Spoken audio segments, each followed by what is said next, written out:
The 3COM3102 business phone is the most commonly used phone on the MyTelepath hosted telephony system. We'll begin by making sure that the phone is connected properly. The AC power port allows you to power your phone locally. If you're using a Power over Ethernet injector or Power over Ethernet switch, this is not needed. Next is the data connectivity. This port connects you to our phone system. The computer port allows you to connect a computer into your phone network. This port is only used for customers that have a 3COM 4500 or better network switch. The next is your handset port. Please note that your handset cord has two different style ends, one a little longer, one shorter. Please make sure that you route the handset cord properly. The 3COM3102 business phone also has a headset port. The headset port is tough to see in this picture, but located just below the handset port. We begin by talking about the different buttons with the volume control. The volume controls control three different applications. You must be in that particular application in order to control the volume. The volume up, for instance, controls the volume of the mouthpiece and earpiece when the handset is lifted. If you're in speakerphone mode, it controls the volume of the speaker. If the phone is ringing, it controls the volume of the ringtone. The mute button turns off the audio for both speaker and the handset. It allows you to place the caller on mute so they cannot hear you. This is another volume control, the down volume control. This LED light displays whether the phone is mute or not.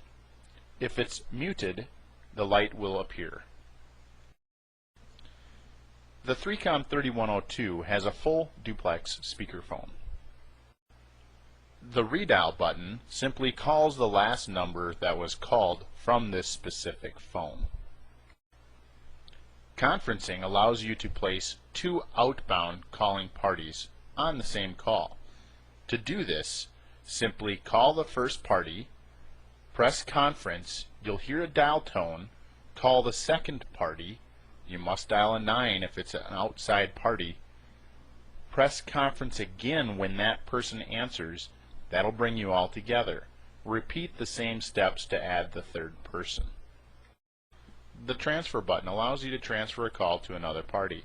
To do this, while you're on a call, press transfer, that person's extension or phone number if it's an external party, and hit transfer again for an unattended transfer.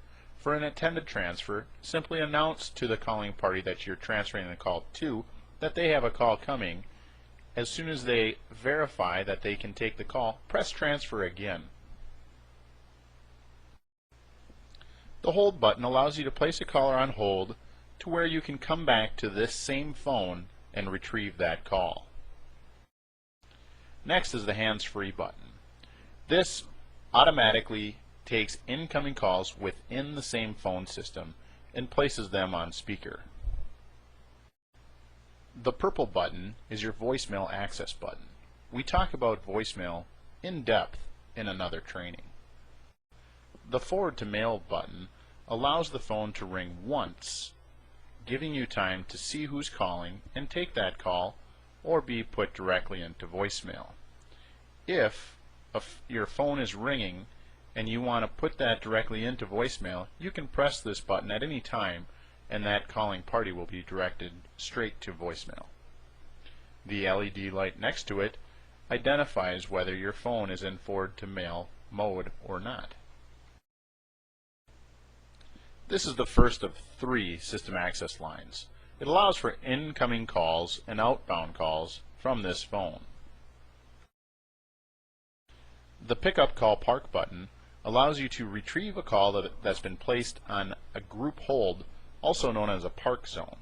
This is handy if you need to place a call on hold on one phone and walk over to another and take that call. It's also handy if a receptionist is placing a call on hold for you and you need to retrieve that at a different phone. The next button is reserved for future use. The next 4 buttons are individually programmed by you for whatever you may need. For instance, they can be speed dials or line appearances. A line appearance allows you to see if a coworker is on the phone or not.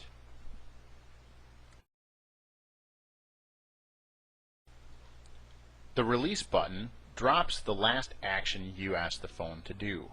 For instance, I use this button a lot if I'm in a conference call and I want to remove the last person added to the conference call. By pressing release, this drops the last person added to that particular conference call. The OK button is similar to the Enter key on your keyboard. This simply asks the phone system to complete whatever feature it is that you just asked it to do. The Transfer to Voicemail button allows you to transfer a call directly to that person's voicemail, not ringing their phone at all. This is a real commonly used feature for receptionists. Remember, when transferring to voicemail, you must enter all 10 digits of that person's extension. The Feature button allows you to access the different feature codes listed on the Features section. The Call History allows you to see the placed calls, the received calls, the missed calls, and allows you to clear all call logs. The Call History keeps track of the last 10 for each one of those associated groups. Call Park allows you to place a call on a group hold. For instance, if you need to walk to another office and pick up a call, you'd press Call Park, walk to the other phone, and press the Pick Up Call Park button to receive that call. Call Forward allows you to forward all calls to another destination. Typically, you would pick your cell phone, for instance.